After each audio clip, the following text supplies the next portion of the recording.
assez bien profité d'une bonne marche pour venir prendre une vidéo en pleine nature. Ouais, la vidéo à part en couille, là, c'est n'importe quoi, là, j'ai pas de trépied. Je suis en train de me chercher un spot en forêt pour mettre mon téléphone, pour filmer, pour essayer de faire un truc qui a un peu d'allure, tu sais.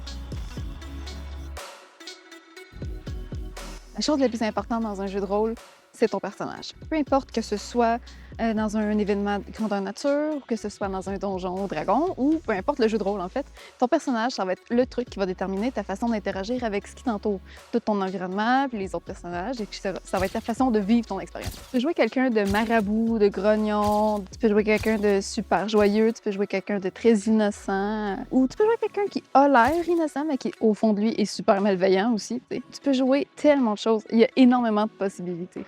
Puis ça, ben, c'est à toi de le décider comment tu vas le jouer. Oh non, j'aurais tellement dû mettre chasse moustique. Mais pour créer un personnage de jeu de rôle, il y a tellement de choses qu'il faut définir avant de pouvoir commencer à jouer. Il y a des aspects bien précis à décider. Son origine, sa classe, son apparence, sa personnalité puis ses objectifs, c'est des aspects super importants pour pouvoir déterminer la façon dont tu vas jouer ton personnage. Ça va aussi déterminer comment les autres voient ton personnage, puis comment eux décident d'interagir avec toi et vice-versa. Pour mieux expliquer tout ça, je vais créer un personnage en même temps que vous dans cette vidéo. Avant toute chose, il faut déterminer c'est dans quel type d'univers que tu joues. Est-ce que c'est post-apocalyptique? Est-ce que c'est médiéval? Est-ce que c'est fantastique? C'est super crucial de savoir où est-ce que tu vas te situer. Si c'est un médiéval fantastique, ça t'ouvre beaucoup plus de portes pour ton style de personnage. Tu as beaucoup plus de races jouables, comme des orques, des gobelins, des elfes, des nains, etc. Comme dans Seigneur des Anneaux, mais oui. Mais il faut se renseigner comme il faut avant de choisir. Parce que certains GN ont décidé que telle race demandait tel critère pour pouvoir les jouer. Comme par exemple, j'ai connu un grandeur nature qui, pour faire des nains, fallait être d'une grandeur maximum. Tu peux pas être trop grand pour pouvoir jouer un nain, tout comme que pour jouer un demi-géant, il y avait une taille minimum pour pouvoir la jouer. Tu pouvais pas être très petit, il fallait que tu sois une grande personne pour pouvoir la jouer, pour rendre ça au moins un minimum crédible puis avoir une meilleure immersion. Les nains devaient avoir des barbes, les elfes devaient être, à l'inverse, totalement imberbes. Les orques, les gobelins, ils doivent absolument porter des masques ou se peinturer la peau en vert. Il faut que ce soit le plus réaliste possible, autant pour être plus crédible, mais aussi pour pas nuire à l'immersion des autres. Dans certains GN, ils vont te dire que les races, ils sont absolument originaires de telle ou telle région, ou que telle autre race est de telle région, puis qu'ils ont telle classe, comme telle race peut être absolument evil, qu'ils doivent absolument jouer des méchants, ou que telle race doit absolument jouer des personnes good, loyal good, avec des bonnes intentions tout le temps. C'est pour ça que c'est super important de te renseigner avant de créer ton personnage, parce que ça va changer d'un GN à l'autre. Il y a des GN où c'est beaucoup plus libre, qu'il n'y a pas de région en particulier, puis que tu peux jouer ton personnage comme tu veux, puis inventer la région dans laquelle tu vis. Tandis qu'il y a d'autres GN qui ont une géopolitique déjà très établie, qui ont déjà une très grosse histoire décrite. Quand tu crées ton personnage, il faut que tu puisses respecter cette géopolitique-là, puis toute cette histoire qui a été écrite et mise en place. Il y a des événements grandeur nature qui sont non fantastiques, puis qui sont un peu plus proches de la reconstitution. Donc ça, tu peux pas jouer de race spéciale, pas seulement que ce soit que des humains. C'est pour ça que c'est important d'aller te renseigner le plus possible sur leur site web, sur leur page Facebook, etc. Parce que chaque événement est différent. Et il y a des événements aussi qui ont de la magie. Donc, ça va aussi jouer sur ta classe. Donc, dans des GN post-apocalyptiques, tu peux décider d'aller jouer de l'animation. Tu le proposes et tu le demandes à l'avance. Habituellement, ils ne te font pas payer ton entrée parce que tu deviens comme animateur. Tu sers un peu à divertir les joueurs. Mais ça ne veut pas dire que tu t'amuses pas pour autant. C'est juste que c'est super important de bien connaître les règles parce que ça se peut que tu aies à intervenir s'il y a un doute ou s'il y a un problème. Donc, tout l'univers du GN où est-ce que tu décides d'aller va te servir de guide pour ce que tu vas pouvoir jouer. Donc, le personnage que je vais créer aujourd'hui, lui, ou plutôt elle, va être dans un univers post-apocalyptique. C'est un GN auquel je vais déjà, auquel j'ai déjà fait des vlogs, vous savez que je vais déjà là-bas. Ça s'appelle Dead Road Valley, pour ceux qui ne connaissent pas. C'est un GN post-apocalyptique. Puis, il y a divers types de créatures, et il n'y a pas que des zombies. Il y a les infectés qu'on appelle, il y a les irradiés aussi, qui est plus un truc genre radioactif nucléaire, là, si on veut. Donc, tu peux jouer un humain, mais tu peux aussi jouer quelqu'un qui est infecté ou irradié, puis dans les deux cas, tu vas gagner des compétences liées à ça. Personnellement, je veux jouer une humaine qui est plus simple, bien classique. J'aurais pu décider de jouer un homme, mais là, ça me tente pas. Beaucoup plus simple pour moi de jouer une femme, OK? Et vu que c'est un grandeur nature post-apocalyptique, puis qu'il n'y a pas de région déjà préétablie, puis d'univers tout écrit, puis que c'est plus basé sur notre univers actuel, mais juste comme quelques années plus tard, après les catastrophes. T'sais. Ça fait que j'ai plus de choix en termes de géographie. Je peux décider de venir de vrais pays qui existent pour vrai. Je pourrais décider que mon personnage vient de la Russie, du Japon, de la Corée, de la France, des États-Unis, du Mexique, peu importe. Il y a du choix. J'ai déjà commencé à écrire son histoire sur un coup de tête l'autre jour, fait que je vais juste vous lire ça vite vite. Puis pour être honnête, j'ai commencé par trouver un nom sur un générateur de noms sur Google. Fait que je me suis vraiment pas cassé la tête, OK? Les générateurs de noms, ça peut vraiment vous aider, là. Donc, j'en suis venue à Ayuma. Ça va être ça, son nom. Ayuma, ancienne chef de guerre, elle est partie s'isoler après une défaite dévastatrice. Fuyant tout ce qu'elle connaissait, elle a changé de pays pour tout oublier. Ayuma a voyagé d'un pays à l'autre à la recherche de sa nouvelle vocation pour ensuite se retourner vers la spiritualité. Elle n'arrive toujours pas à repartir de zéro. Son passé de chef de guerre lui colle au cul. Elle ne pourra jamais oublier tous les gens et les zombies qu'elle a tués. Toutes les PTSD sont encore très présents, l'hypervigilance, les cauchemars, puis les envies de meurtre soudain. Elle essaie de redevenir la personne joyeuse et sociable qu'elle était avant son entraînement, puis avant tous ces événements-là. Mais malgré tout, la guerre laisse des cicatrices permanentes qui ne partiront jamais, mais qui ne l'empêcheront plus jamais de vivre comme elle le souhaite. Donc on peut avoir parfois l'impression qu'elle passe de souriante et sociale à brute, froide et violente si ses anciennes habitudes refont surface. En général, Ayuma a le contrôle sur tout ça, mais à certains moments, il y a des événements qui peuvent revenir puis la ramener dans le passé. Elle et Mom se sont connues dans un programme de correspondance. Elles se sont envoyées des messages pendant longtemps et surtout récemment puisque les Moody cherchaient à recruter des nouveaux membres dans le groupe. Elles ne se sont jamais vues en vrai, mais ça semblait bien cliquer par message. De ce qu'Ayuma a compris, Mom voulait rafraîchir le groupe des Moody. De plus en plus de gens rejoignent le groupe et il faut alors s'y adapter.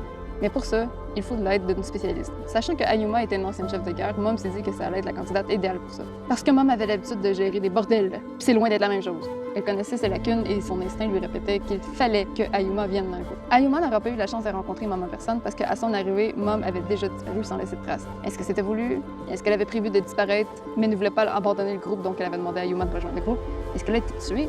C'est dur à dire, il y a tellement d'options. Avec son éveil spirituel, Ayuma développait un intérêt pour l'herboristerie, la guérison ou l'empoisonnement par les plantes. Ça lui a permis de vider son esprit lorsque la méditation ne pouvait rien y faire. Elle a réussi à sentir une connexion avec le mycélium il y a longtemps déjà, avant même qu'elle l'ait vu en vrai. Elle a essayé de rester loin par méfiance, mais elle s'était jurée d'accepter la flexibilité et de ne plus jamais forcer contre son destin. Donc, elle souhaite maintenant de construire une tribu à elle avec des gens de confiance. Reconstruire sa vie autrement, comme aider cette tribu à évoluer grâce à son savoir et ses expériences, agrandir ses connaissances en herboristerie et comprendre enfin ce que le mycélium a de si spécial. Elle est donc devenue la chamane belliqueuse, la danseuse des batailles perdues, la prophétresse d'acier ou l'oracle triomphatrice. Mais elle restera toujours Ayuma Medarda. Il y a beaucoup de choses à dire là-dedans. Déjà, je vais vous parler de Mom, parce que j'ai parlé de Mom dans le texte. Mom, à la base, c'est mon ancien personnage. Puis j'ai décidé que je voulais plus la jouer. Je la joue pas exactement comme ce que j'avais prévu. Donc, puis je me suis comme un peu tannée, j'ai envie de autre chose. Mom est supposée avoir un très gros caractère, un rough, mais j'ai envie de quelque chose de plus léger. Donc j'ai créé Ayuma, qui est supposée avoir une personnalité un peu plus légère et heureuse et là. Elle est pas naturellement comme ça. Hey, je me fais dévorer! Tabarouette! Ah! Ayuma est supposé être un personnage beaucoup plus léger, beaucoup plus serein, beaucoup plus social à jouer, mais j'y rajoute comme curse des PTSD. Donc, de temps en temps, il va falloir que je la joue un peu rough, puis que de temps en temps, je ressorte un peu les mauvaises habitudes d'hypervigilance. Un soldat là, qui revient de la guerre, là, mais qui essaie de reprendre une vie normale. Puis le mycélium, l'espèce de gros bulbe dégueulasse que j'ai montré dans la vidéo, des fois on le voit, là, c'est un gros truc dégueulasse. Le mycélium, c'est comme un gros bulbe de champignons. Puis les champignons, c'est ça qui a commencé l'infection des zombies dans ce GN-là. Les Moody, ben, c'est le groupe dans lequel je suis. C'est mon groupe d'amis de GN avec qui on fait du GN depuis plusieurs années. On est 4 joueurs là-dedans qui sommes ensemble depuis super longtemps. Puis sinon, ben, au fur et à mesure du temps, il y a plein d'autres joueurs qui se sont rajoutés ici et là. Donc, en ce moment, on est rendu à une vingtaine de joueurs, même plus. Au début, le premier truc que j'ai eu comme inspiration pour mon personnage, c'est des costumes un peu comme dans Dune, si on veut. Super, des gros foulards, un peu comme dans le désert, puis des trucs beige, brun, etc. Là, c'est vraiment très beige et brun. Habituellement, mes costumes sont soit noir, rouge, vert, ce qui est des couleurs que je porte habituellement au quotidien. Fait que le beige, ça va à l'encontre de ce que je porte normalement. C'est vraiment pas quelque chose que je porte au quotidien. Donc, ça va faire différent un petit peu. Pour le côté ancienne chef de guerre, il y a différents trucs qui m'ont inspiré un peu pour ça. C'est qu'avant, je jouais souvent des personnages guerrières. Puis il y a aussi le personnage de Ambessa dans Arcane qui m'a beaucoup inspiré. Je l'adore, cette femme-là, c'est incroyable. Il y a un gène dans lequel j'allais avant qui malheureusement n'existe plus. C'est un gène très très riche en combat, super intense. Ok, ça arrivait souvent que des gens se blessaient là-bas. Les combats étaient très très rough, très très intenses. Il y avait énormément d'adrénaline. Si tu ne sortais pas de ton campement pour aller chercher la mort, c'est la mort qui venait te chercher dans ton campement. Là. Tu peux te faire tuer par tout et n'importe quoi. Tout le monde là-bas voulait la mort de tout le monde. C'était incroyable. Il y avait du combat à n'en plus finir. J'adorais ça. C'était super libre dans ton choix de création de personnage. C'était pas comme de géopolitique énorme incrustée là-dedans. Parce que bref, ça faisait partie comme de l'histoire. En tout cas, je vais pas trop en parler, là, mais ce gène-là, c'était merveilleux. Les règles étaient super simples. Puis les combats étaient vraiment différents comparé à d'autres GN où ce que je suis allée. Dans la majorité des GN, les combats sont dictés par tes compétences que tu as gagnées en jeu avec des XP. Les XP, c'est expérience. Tes points d'expérience, tu les gagnes en étant présent. Donc, plus que tu viens, plus que tu gagnes des points d'expérience, plus que tu peux mettre ces points-là dans des compétences de combat ou n'importe quelle compétence selon ta classe dans le GN. Mais là-bas, tu gagnais une compétence à rang. Au bout de 6 ans, tu avais déjà acquis toutes tes compétences. Les compétences, ils changeaient pas tant grand-chose que ça. Mettons, ça peut être dans la catégorie guerrier, ce que moi je jouais. Tu pouvais gagner une compétence qui te permettait de faire un point de plus de dégâts si tu te battais tout seul, ou un point de plus de dégâts si tu te battais contre des créatures, etc. Ou ça pouvait te donner un point de vie de plus au chest ou au bras ou peu importe. C'était pas des grosses compétences qui affectaient vraiment le combat tant que ça. Là-bas, c'est si tu es capable de le faire, fais-le. Donc, autant un nouveau joueur qui venait d'arriver sur le terrain était capable de battre un joueur qui était là depuis super longtemps s'il y avait des bonnes compétences de combat, mais des vraies compétences de combat, pas un truc qui a gagné en jeu juste en étant présent. Tu comprends ce que je veux dire? C'est que si tu es réellement bon au combat puis que tu t'es pratiqué au combat, que tu arrives là-bas, tu peux facilement te battre contre quelqu'un qui, lui, a topé sa classe puis qui a gagné toutes ses compétences, mais être capable de le vaincre pareil. Si tu es bon au combat, tu vas le vaincre dans la majorité des GN. Tu vas croiser des joueurs qui sont là depuis super longtemps, qui ont des vieux personnages, puis qui ont gagné plusieurs compétences. Mais le problème, c'est que ces joueurs-là, des fois, ils ont peur de perdre leur personnage, ils sont trop attachés à leur personnage, fait qu'ils évitent d'aller prendre des risques, ils évitent de sortir de leur campement, ils évitent d'aller se battre, ils font super attention ou ils vont simplement te vaincre en 2 minutes alors que toi, même si t'es super bon au combat, tu peux pas le vaincre parce que t'as pas gagné les compétences en jeu. Ça, c'est un truc que je trouve un peu dommage. Mais c'est ça, le GN-là que je parle, là, il s'appelle Bestarius. C'était un excellent GN. J'ai adoré ce GN. Honnêtement, je m'ennuie de ça tellement. Donc, quand je suis arrivée dans d'autres GN puis que j'ai essayé de jouer guerrière, en ayant encore cette mentalité de ce GN-là, en ayant encore toute l'énergie de ce GN-là, mais j'ai été un peu déçue, si on veut, parce que ça fonctionnait pas de la même façon. C'était beaucoup moins intense et je m'ennuyais un peu dans les combats. Je trouvais ça beaucoup moins intéressant, beaucoup moins stimulant. J'avais l'impression de servir à rien, je me sentais inutile et sans objectif. Mon gros fun, c'était surtout d'aller me battre contre des créatures ou aller me battre contre d'autres groupes. Puis tout d'un coup, j'avais plus ça. Donc bref, j'ai essayé de me recréer d'autres personnages. C'est ça, les combats dans les autres GN, je les trouve beaucoup moins le fun. C'est mon avis personnel à moi. On a toutes des façons de jouer super différentes, mais on a toutes des tripes différents dans ces événements-là. Moi, j'aimais bien l'art du combat. J'ai décidé de juste jouer autre chose. Donc, ce personnage-là, si on veut, c'est un petit peu comme la transition à un autre style de personnage. Quand tu veux créer un personnage, tu peux t'inspirer de beaucoup de choses. Tu peux t'inspirer de ce que tu veux devenir dans la vie en essayant d'incarner le plus possible les qualités de ce que tu aimerais être. Tu peux t'inspirer de personnages à la télévision ou dans une série ou dans un jeu que tu as vu puis que tu adores. Tu peux essayer de jouer quelque chose qui est complètement à l'opposé de ce que tu es normalement. Tu peux être quelqu'un d'un peu peureux dans la vie puis quand même vouloir jouer un personnage super courageux. Tu peux autant être quelqu'un de super bienveillant au quotidien mais vouloir jouer quelqu'un de super méchant en jeu. Ce que je vous conseille, c'est de jamais prendre pour acquis la personnalité de quelqu'un en GN parce que c'est des personnages qu'on joue. Donc oui, la personne que tu as en face, elle va pas agir comme ça dans la vraie vie avec toi. Puis un autre conseil que je vous donne, attachez-vous pas à votre personnage. On s'amuse bien plus quand on prend plus de risques. Pour la classe, c'est un peu vague. Pour Ayuma, j'ai décidé de jouer une apothicaire. Tabarouette, c'est quoi cette araignée-là? Ayuma, ce qu'elle fait, c'est du crafting. Elle va aller créer des potions, créer des poisons, etc., etc. C'est une femme super spirituelle. Elle s'est servie de la spiritualité pour guérir et passer à autre chose dans sa vie. C'est devenu comme une chamane, si on veut. Partie en espèce de retraite spirituelle pour essayer de se reconstruire une autre vie. Elle a rencontré un chaman, mais elle s'est dit « Ah, wow! C'est ça que je veux, c'est ce que j'aime. » Donc, j'ai choisi une classe qui me permet d'avoir plus de compétences de création de potions et d'alchimie, si on veut. Dans ce GN-là, ça fonctionne avec des aides. Tu commences ton personnage en ayant comme une 50 aides, puis c'est avec les aides que tu achètes des compétences, des savoir-faire, etc., ou de l'équipement. Donc, avec la classe que j'ai choisie, ça m'a permis d'avoir un 50 aides de rabais sur les compétences dans cette classe-là. Mais ça m'empêche pas de pouvoir prendre des compétences dans d'autres classes, ce qui vient un peu solidifier l'aspect de chaman. Parce que la chamane, oui, je veux qu'elle puisse créer des potions. Là, c'est quoi le trip avec les araignées? Donc, c'est ça. Le fait de pouvoir prendre des compétences dans différentes classes, c'est super pour ce qui est de mon personnage de chaman que j'essaie de construire, qui est comme quelque chose de super spirituel, mais qui essaie aussi d'utiliser les plantes pour créer différents sérums, potions, poisons, etc. Puis quelques compétences de spiritualité, des compétences un petit peu de médecine, un petit peu un mélange de plein de trucs. T'sais. Pour le costume, je vais vous mettre des photos et des vidéos ici de ce que j'ai commandé. J'ai trouvé des trucs sur Shein, pas cher. Puis sinon, je compte aller voir dans des sous-sols d'église pour essayer de me trouver des vieux foulards beige ou des vieux vêtements beige. Ou peut-être même une robe de chambre brune pour mettre, bien chaude, avec une capuche, pour mettre par-dessus mon gros costume au complet quand il va faire froid. J'ai donc pensé autant des vêtements pour quand il fait froid qu'à des vêtements quand il fait chaud. C'est super important d'avoir les deux puis de pouvoir être avoir un costume qui s'adapte à toutes les températures, mais qui est facilement reconnaissable. Il faut que ton personnage puisse avoir des accessoires qui sont faciles à reconnaître de loin pour pouvoir dire ah, tel accessoire égale telle personnalité, tel personnage, etc. J'ai envie de rajouter des petits bijoux pour donner un côté un peu bohème. Que j'ai choisi mon personnage, ses objectifs, sa classe, ses origines, son costume.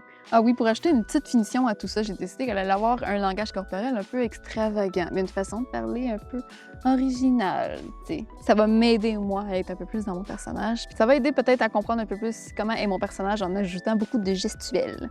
Tu peux ajouter des caractéristiques beaucoup plus profondes à ton personnage. Tu peux décider si c'est quelqu'un qui est courageux, qui est peureux, qui est loyal. Tu peux choisir ses objectifs. Est-ce que c'est quelqu'un qui a envie d'être riche? Est-ce que c'est quelqu'un qui cherche à se venger? Est-ce que c'est quelqu'un qui est en quête de vérité, de savoir, etc.? C'est bon de choisir des forces, mais aussi des faiblesses.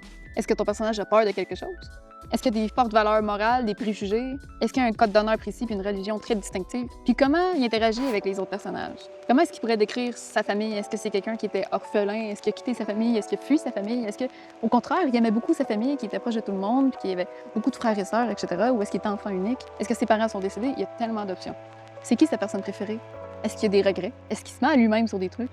Il y a tellement d'options. Les gens ne sont jamais tout blancs ou tout noirs. Il y a tout le temps des ombres de grise entre les deux. Créer quelqu'un, c'est super complexe. Tu as du choix. Tu peux faire ça super simple, comme que tu peux décider de te casser la tête aussi, mais l'important, c'est de pas trop s'attacher à son personnage. Tu peux mourir à n'importe quel moment, tu peux perdre ton personnage à n'importe quel moment, puis on s'amuse vraiment plus quand on prend plus de risques. Puis quand tu es trop attaché à ton personnage, tu vas prendre moins de risques, puis tu vas te faire beaucoup moins de fun. Je tiens à rappeler que c'est pas ta vraie vie, c'est un personnage. T'es là pour décrocher de la réalité. T'es là pour prendre la distance, être autre chose que toi-même, expérimenter des trucs. Dans des GN comme ça, là, tu peux apprendre énormément de choses sur toi-même. Tu peux explorer beaucoup de trucs que tu n'aurais pas fait au quotidien. Tu peux tester des choses dans tes interactions sociales ou dans les types de personnalités ou dans les costumes, etc. Puis après ça, vont te dire crime, pour vrai, j'ai vraiment aimé ça. Puis je pense que j'ai découvert quelque chose sur moi-même. Ça te permet de lâcher prise puis d'avoir beaucoup moins de pression. Puis c'est un terrain de jeu, c'est un jeu. Tu peux plus expérimenter. Ça peut être super éducatif puis ça peut aider vraiment beaucoup au développement personnel. L'important, c'est de s'amuser. J'espère vraiment beaucoup que cette vidéo va t'avoir aidé à créer ton futur personnage puis que ça va te guider. Si tu veux, enregistre cette vidéo, laisse un commentaire. N'hésite pas à dire c'est quoi le truc qui t'a le plus aidé. N'hésite pas à t'abonner, à liker la vidéo, parce que je sais que parmi vous, il y en a qui regardent la vidéo puis qui sont même pas abonnés. Qu'est-ce que tu fais? Abonne-toi, ça prend 2 secondes. Sur ce, à la prochaine! Allô, qu'est-ce que tu fais? Qu'est-ce que tu fais?